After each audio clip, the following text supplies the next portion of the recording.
Welcome to the Real American Road Trips podcast series from iCast 24 in Orlando, Florida. On this episode, we talk about a really cool new docuseries called The History of Sportsfishing. Check it out. So one of the cool things about being here at iCast is the interesting people that you get to meet. And right here, I've got my new friend, Sam White, with the stylish shirt and all that great-looking mustache and beard. But he's with The History of Sportsfishing. And it's a docuseries, right? Am I correct in all that? That is correct. All right, so tell me a little bit about how did you decide to make a docuseries about the history of sports fishing? Yeah, so I'm Sam with the History of Sport Fishing, and this docuseries actually got started a little over 7 years ago. Michael Folks, who is an industry veteran when it comes to the magazine industry of sport fishing itself, Right. got the opportunity to. He's a collector. Yeah. His studio out in Southern California. I mean, you feel like you walk into a fishing museum when you're out there at his writing studio and everything, and it's an amazing place to visit. Right. He got the opportunity to get his hands on some extremely old footage, things that were archived at museums and weren't being put to use in any form or fashion, and frankly would have been lost to time if someone didn't get their hands on them and bring them into the digital realm. So a little over 7 years ago, he started on a very long journey of transitioning these old reels of footage Right. into the digital realm. Now we talking black and white stuff? I mean, really, how old?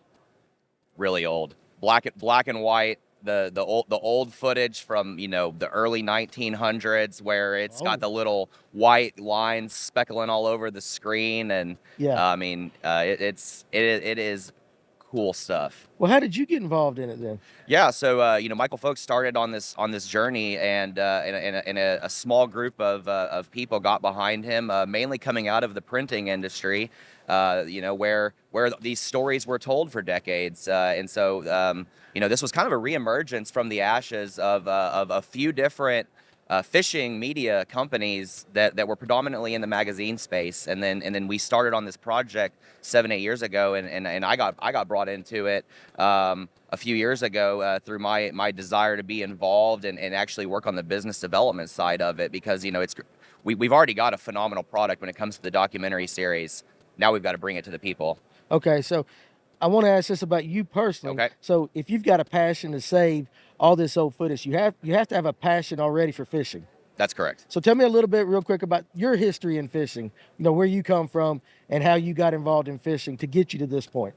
That's a great question. So my history of fishing is my grandfather and I, we would sit on a bucket under a bridge. Oh, yeah. Trying to catch catfish, Yeah. trying to catch what a lot of people call trash fish. Yeah. But just catching for fun, having conversation around it.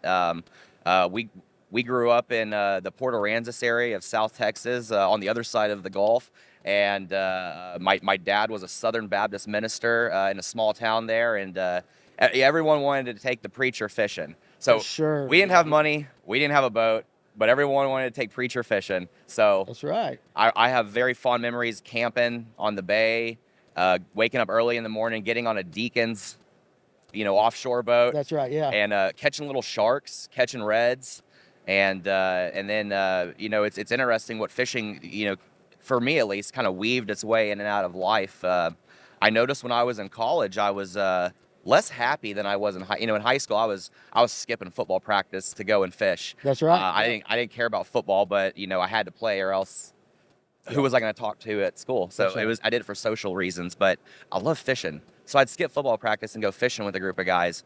And then I went to college, and I didn't get a network of fishermen there.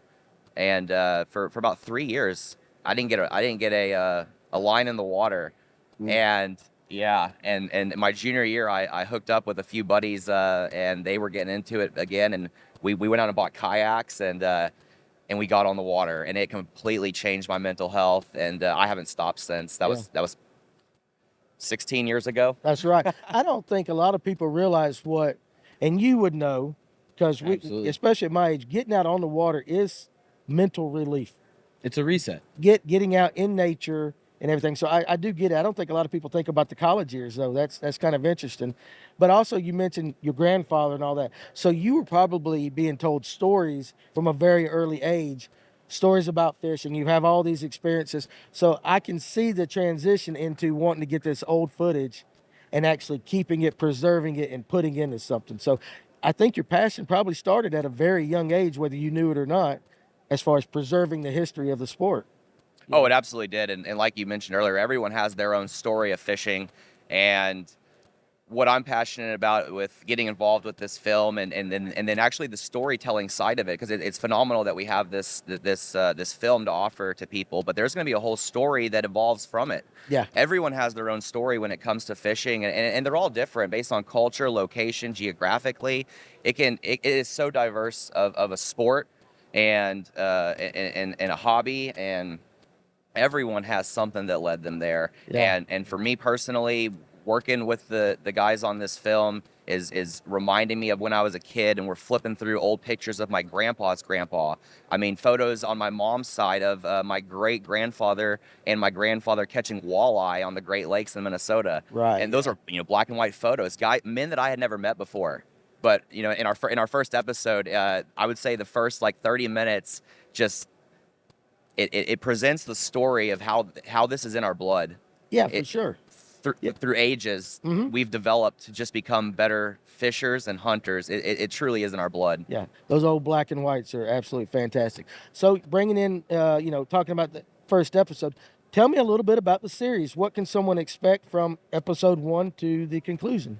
Yeah, so episode 1 really starts off looking at the best historical documentation that we have, looking at indigenous tribes in the Americas and how they were fishing. Of course, this was before there was any film footage, but we dive into some in indigenous tribes and their culture of fishing, because ultimately this is a really cool statistic, and I do apologize if I fudged the date by a few years, but I believe it was in 1732 the first fishing club was established in Pennsylvania. Really? A group of settlers negotiated a treaty with the tribe that controlled a certain river that they were wanting to fly fish on, and they were peaceful about it, and they negotiated a treaty, and actually in 1732 they built the first fishing club called the Castle, and it is still there today.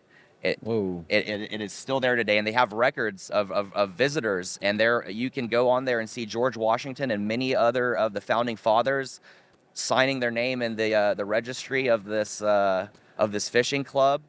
That's amazing. And so the first episode goes through the history of kind of a pre-industrial revolution.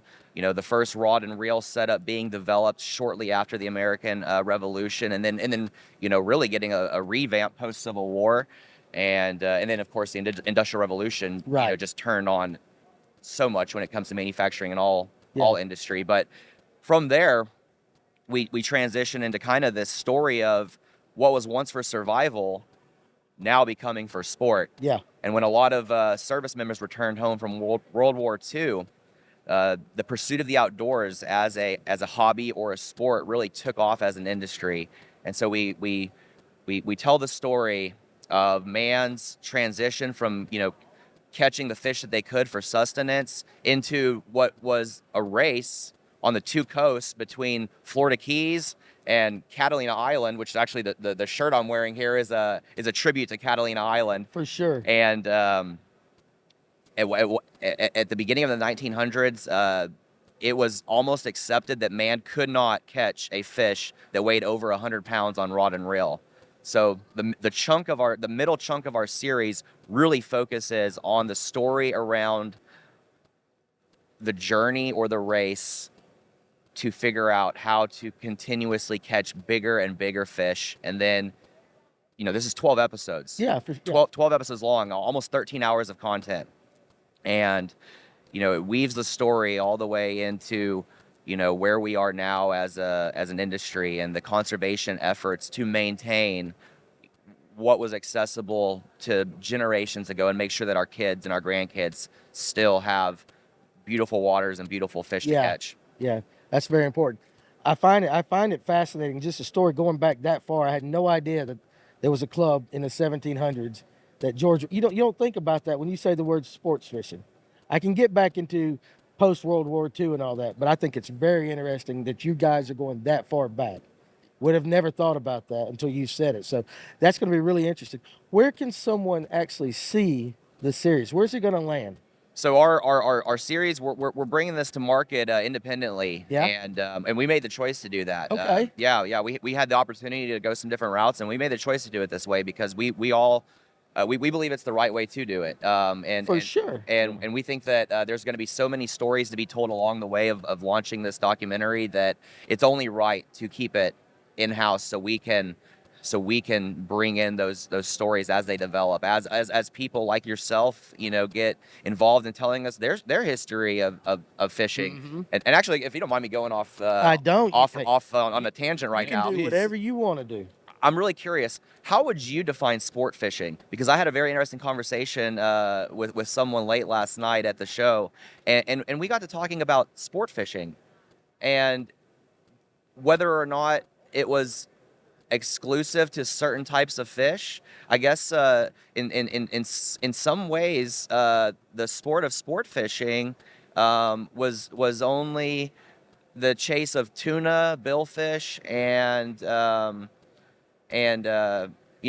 larger game fish. And Yeah. and when I was told that, it didn't offend me. But I Right. said to myself, interesting. I've never defined it like that. I haven't either. Yeah. To me, the sport of fishing, honestly, if it's not commercial, it's the sport of fishing. Yeah. That's just the way I am. Whether you're going for brim, panfish, anything like that, all the way up to your blue marlins or whatever, it's the sport. It's the drive to go out. You're competing against a fish. So if you're competing against something, whether for food or for fun, it's a sport. I find hunting to be the same way. It's a sport of hunting. So I can kind of get where people would think, yeah, the big trophies and all that.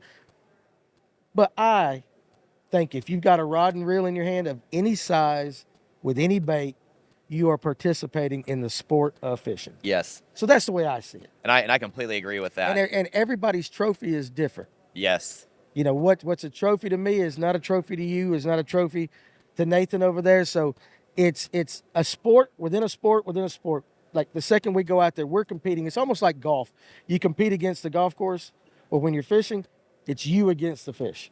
Yes. And that's the way I define it. Absolutely. Yeah. I mean, one of the best memories I have of fishing in my adult life, I caught a Garibaldi off up here in Catalina Island, no bigger than my hand, bright orange fish, and it's actually a protected species there on the island. Apparently, in Asian countries, they like to make tacos and stir fries out of it, but on Catalina, you got to throw them back. But I caught it on a stringer off a bridge with my son when he was 3 years old. And it was his first catch because he had his hands on the rope the entire time we were pulling it up off the bridge. And I will never won't forget that. No matter the size, that's the memory that's the one that's gonna last. 100%. Yeah. And that's the real trophy. Yeah. And you better believe in my son's eyes, that fish was A monster. huge. Sure. And the great thing about sports That's fishing awesome. is those fish grow as we get older. Yes. They start off to here, now they're 6. Now, but I understand that. Those memories, and that's another thing. You think about any other sport, if you watch football, baseball, you have memories of certain events, certain hits, certain games, certain fish. Yeah. It's a sport. Absolutely. And I imagine the history of sport fishing is invoking those memories. Everybody has those memories. Absolutely. And so it's incredible what you're doing. Yeah. Really. All right. So you say independently. So you guys going to have a website or something or Absolutely. Yeah. You can find us right now if you're interested in following along before we launch it at www.thehistoryofsportfishing.com. Excellent. Yeah. We're on social. We're on YouTube, Instagram. We're not on TikTok yet, but after meeting with some of the other fishing people here, I feel like we need to be taking and talking. But we will be launching it through Uscreen, and you'll be able to go into the Apple Store or the Android Store, download the app itself, which will say the history of sport fishing. We're hosting it through Uscreen, but we'll have a branded app, much like where y'all are on Waypoint TV. You can go and download Waypoint TV direct to your TV. I've got it on my TV and on my iPad and on my phone, so I can watch it on the plane. And it's going to be very similar to download our documentary, direct from the Apple Store or what do they call the Android store? I don't know what they call the I don't Android either. store. I don't have The one. people who don't have Apple. I don't have People one. who But don't have Apple. it'll be We on love both. you guys too. Hey, it'll be on both. That's very cool. I cannot wait. I've seen parts of it, little bits and pieces. We're locked in. Yeah, It's we're locked crazy. in. I It's cannot so wait good. to see it. It's so good watching But the cool thing is, you come to a show like iCast, you find out about things like that, products like that, but you also find out about people like you, get to make these connections. And so, Sam, man, I appreciate you sitting down with us for a little bit, and I cannot wait to see where you take what you've done so far and how you guys grow it. And I look forward to watching that grow. So, man, I appreciate you coming on. Absolutely. Thank you very much, Danny. Awesome, buddy.